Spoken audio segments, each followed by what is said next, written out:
Hey, what's going on, everybody? It's Marcus and TCG Discussions. Back at it again with the Blackbeard guide. Welcome to the segment about Bello. I'm really excited to get the Blackbeard series started back up again. Let's jump into it. So, Bello, I'm going to first read her leader effect. Activate main, you may trash one Rev Army card type from your hand. Up to 3 of your Rev Army or characters with a trigger gain 3k during this turn. Just keeping that in mind for the rest of the time that we talk about these characters and everything else. Just imagine that whatever they are is 3k more. So, Bello is an aggro deck that focuses on going wide and using the leader effect to boost the attack of her cards, gain effects off that boost, and put you in a bad position early. She can then avalanche you behind her cheese card Karasu that will make your leader naturally weaker. Karasu can still give you a minus through attack, so on-play negation isn't the only way to kind of stop the card. Triggers can be an avalanche for you to deal with in tandem with the leader, and I have a little bit dot that there to make you pause this. This is something that with Betty you're going to have to consider a lot, and we're going to talk about that more later. Key on-play negation will be the advantage for you in this matchup and slowly walking them down. Some of her cards, Bartholomew Kuma. Kuma is a trigger that plays itself, so it just says if your leader's multi-card, play the card. On play, up to one of your opponent's characters with 2k or less gets KO'd. So its on play is going to hit our Lafitte and dot Q. Just keep that in mind. If you want to do any of your searching with Lafitte or play dot Q after or pitch prior to a swing into life in case this card pops out. Leader boost makes this card 5k, so be wary of it. If you play dot Q, Augur Line protect you from this card by pitching. 4-cost Ivankov, and the second biggest threat in the deck. Ivankov is honestly one of the worst cards that can draw against us, and by worst I mean worse for us, not for them. It's a great card for them. This card is an activate main that allows them to flood the board out and play multiple bodies per turn. If they pitch off the leader to get the effect, it is good. However, they can just attach Dawn to the card and play cards out that way. Best targets against you are Karasu and Lindbergh. Get rid of this card when you can. The order though is going to be Karasu, this card, Lindbergh. Those are the orders in which you want to get rid of the cards. 5-cost Ivankov. This Ivankov is an on play that can also check the top 3 to play a card. It is naturally a 6k, so it's easy to challenge the 6k leaders and will be a 9k off leader effect. This card should never get its effect. Karasu, the problem card. Karasu is the most dangerous card in Bello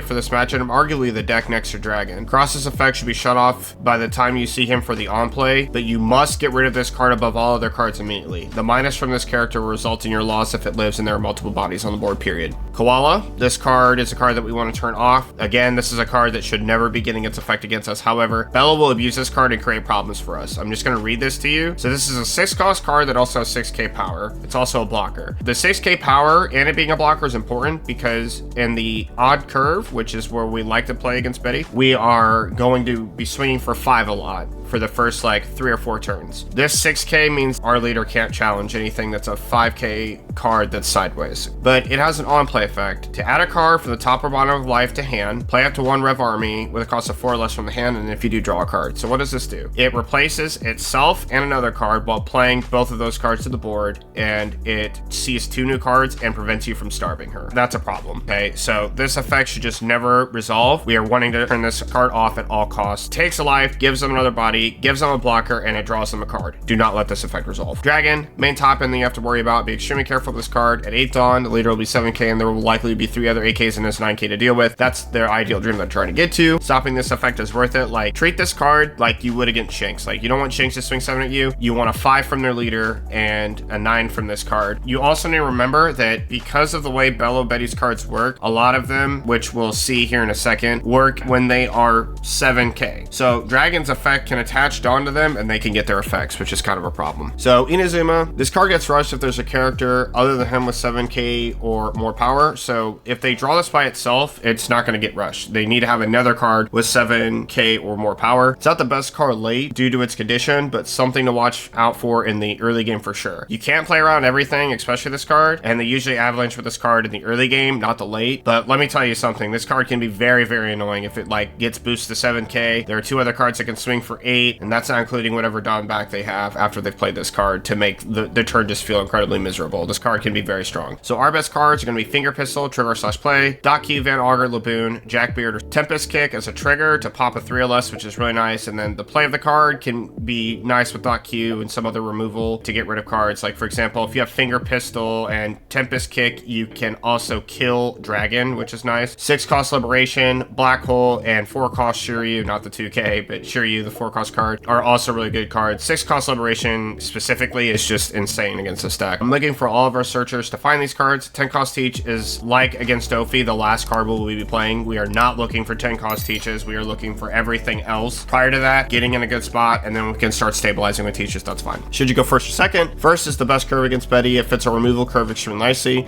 We have a nice odd curve into removal. If you have 4 cost Shiryu, second will also be good. We also have a lot of even events. So no, we are not looking to get to 10 costs. We're looking to remove. The only advantage of taking second is that it fits our event removal nicely. And on top of it, we will get that extra card. But other than that, we're not looking to get to 10 cost early. You don't really care about that. So the odd line honestly fits us a little bit better. Bello takes second though. Bello's ideal start against Blackbeard will be to have a double Betty Searcher into 4 cost Ivankov, play Karasu. This will be 3 5k swings and a 4k leader if Karasu resolves. So we'll talk about that here in a bit, but just be wary of this. So our overall strategy against Bello. Bello works against herself with her own effect to buff her cards. Much like 2 cost Teach and Dofi, Bello, because she is discarding for her effect, she is taking away her own resources to buff and play other cards. So if she plays the 4 cost Ivankov, she's going to lose a card for playing in hand for playing the Ivankov, discards for the leader card to buff the Ivankov, and then play a card off the Ivankov, which is another -1 hand. That's 3 cards down. She may have flooded the board, however, what she did was drain her resources and handed defender cards from attacks and keep the pressure going. And this is also going to give us a lot of counter cracks out of her 5k cards. Coupled with her lack of hand size, we will take advantage of this by removal effects and focusing on board clear first, okay? I don't ever want to hear that you try to race Bello Betty.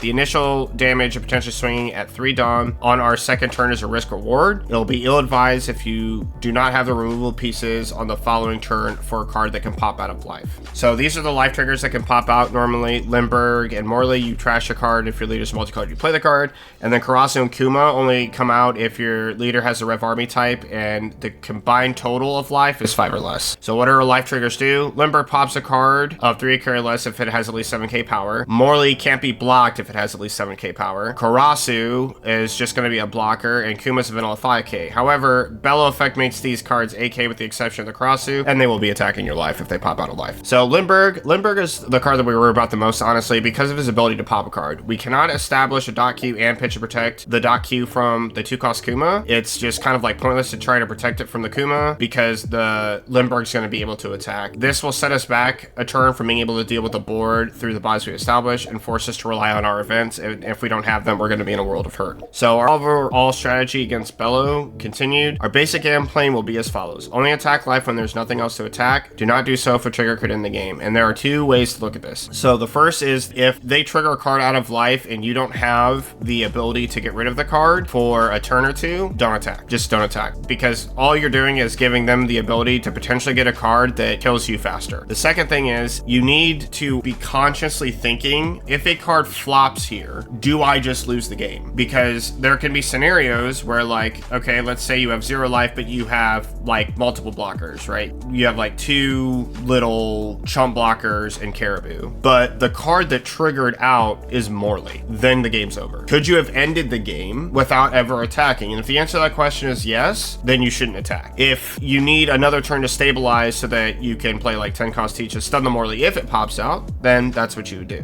right? But that's an example of a trigger that could end a game. What if it's just a body that pops out, right? If a body just pops out and they top deck Dragon, do you lose? Or some other rush card? And these are the things that you need to be thinking about. Attack all bodies that are sideways and attempt to gain board control through established bodies. So what I mean by this is established bodies that get rid of cards in this matchup are always better than the events, but the events also aid us and help us get that job done. So established bodies, Dot Q, Augur, Laboon, and Summon Cost Teach are also attackers, so mix it up. So let's say they have a card that's 5k and it's sideways. Laboon attacks into it, they defend the card. Then leader attacks into it, it dies. 7 cost Teach swings, they trigger out a Morley, Augur, Dot Q, turn them both sideways, kill the card.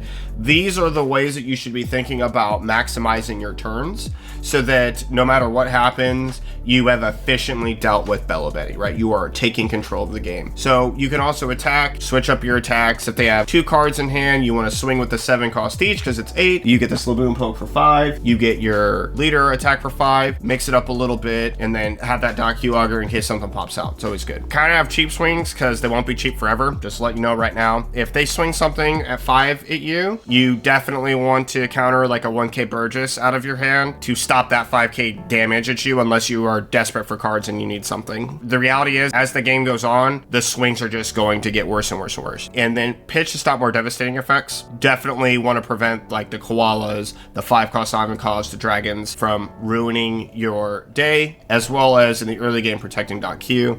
So just keep that in mind. So when to pitch, you must pitch as soon as I can play a 5-cost Ivankov or koala, minimum, right? From that point forward, the rest of the game, you're going to be pitching. You must be pitching. If Bello goes second and they play 2 Bello searchers to start the game, you must pitch on their forward on. The reason is because the threat of 4-cost Ivankov into 4-cost Red Karasu will cost you 3 2Ks to defend, and you are going to take a lot of damage. So what does that mean? So they have 2 Bello 1-cost searchers, and then they play Ivankov for 4 Dawn, use their effect, play down Karasu. Karasu, if it gets its on play ability, will be a minus to your leader. So you're going to become a 4K. The Bello Betty, and now the Ivankov are now all increased by 3K. So you have 2 5K swings for the Bello Betties and a 5K swing from the leader. And that's going to cost you multiple 2Ks to stop, which is just going to hurt a lot. If you can, it's fine, but you should be turning off the Karasu regardless. This is also what I talked about with risk reward, right? Because if you swung on your second turn and they popped out a Morley in that position, now it's 4 5Ks. It's going to be 5K off of Betty, 5K off of Betty, 5K off of Betty, and a 5K off of Morley. So just keep that in mind. Pitch and protect .Q from 2-cost Kuma, and anytime they can play a dragon. If they can play an Ivankov or koala or a dragon, you're pitching. So Mulligan, we're looking for stage,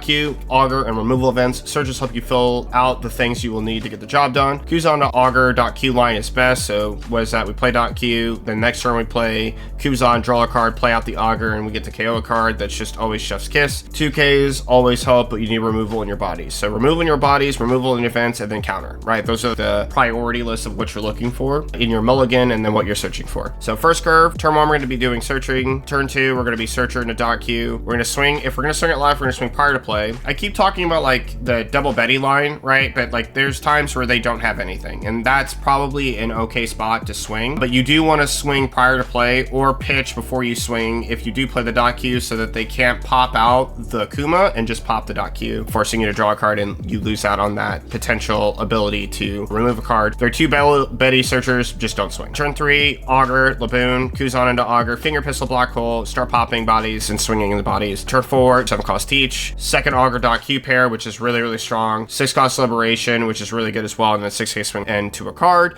And then we're also trying to swing into bodies with anything else. Like if they kill the .Q and you get that second pair to like KO something, now the auger's also going to swing if they didn't get rid of it. And then repeat all above combination at turn 5 of removal and swing into bodies. And turn 6, we're going to repeat all maybe 10-cost teach if it's relevant. We've stabilized, we've gotten control of the game, and now we're playing this 10-12. That's just going to make it really hard for them to get at us, right? And then we're going to be swinging into bodies, right?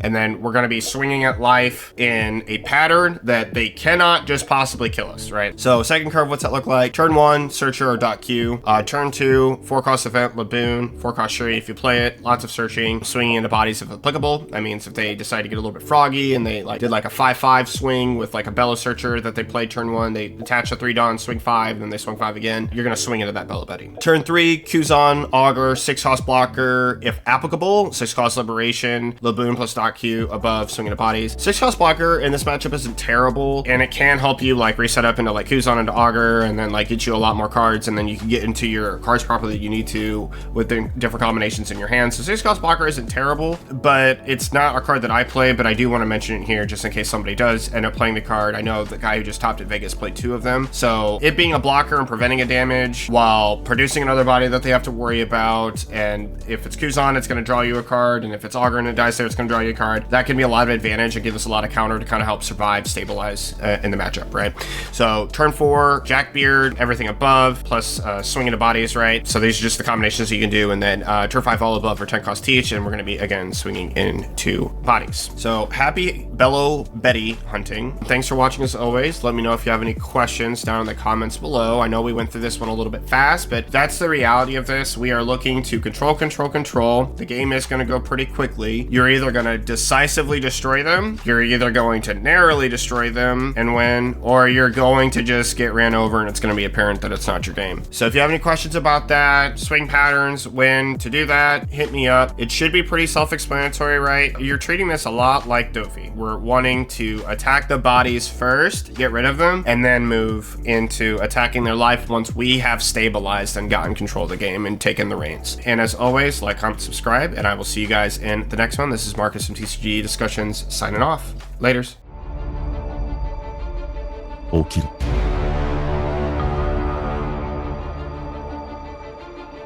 起きろ